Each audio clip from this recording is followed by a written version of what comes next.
कसं काय शेजारी?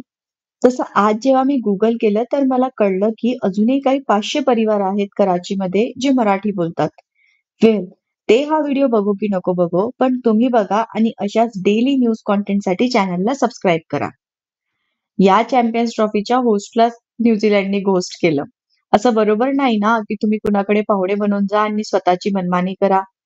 ना न्यूझीलंड ना. पण मला विचारायचं आहे पाकिस्तान ह्यावेळेस काय झालं होतं? स्टेडियमची फ्लडलाईट तर बरोबर होती ना? नाही नसेल तर आम्ही कटकवरून पाठवू शकतो बरं का? चला आता थोडे मॅच अपडेट्स घेऊया. चॅम्पियन्स ट्रॉफीच्या ओपनर मॅचमध्येच पाकिस्तानला टाटा बाय बाय म्हटलं गेलेलं आहे. टॉस पाकिस्तानने जिंकलं होतं तेव्हापासूनच मॅच प्रेडिक्शन पाकिस्तानच्या सपोर्टमध्ये होत्या. त्याचे काही रिझन पण आहेत कारण पाकिस्तानने बॉलिंग चूज केली होती.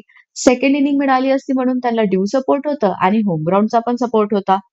वेल, मॅच प्रेडिक्शनना तसे पण सायनोसॉइडल वेव्हमध्येच दाखवले गेले होते. कारण मॅच सुरू झाल्यातच न्यूझीलंडच्या पहिल्या 3 विकेट्स खूप लवकर गेल्या होत्या.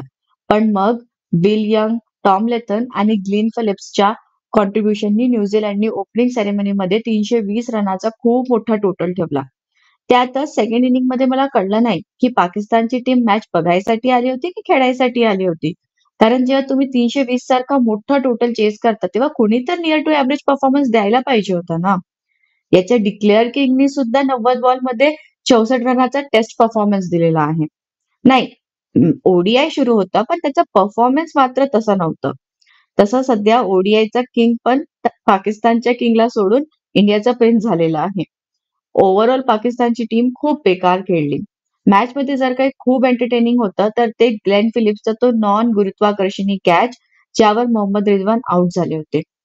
आज तसं इंडिया व्हर्सेस बांगलादेश आहे आणि तुमच्या प्रेडिक्शननी कोण जिंकणार ते तुम्ही मला कमेंट्समध्ये सांगा आणि व्हिडिओ आवडला असेल तर लाईक नक्की करा.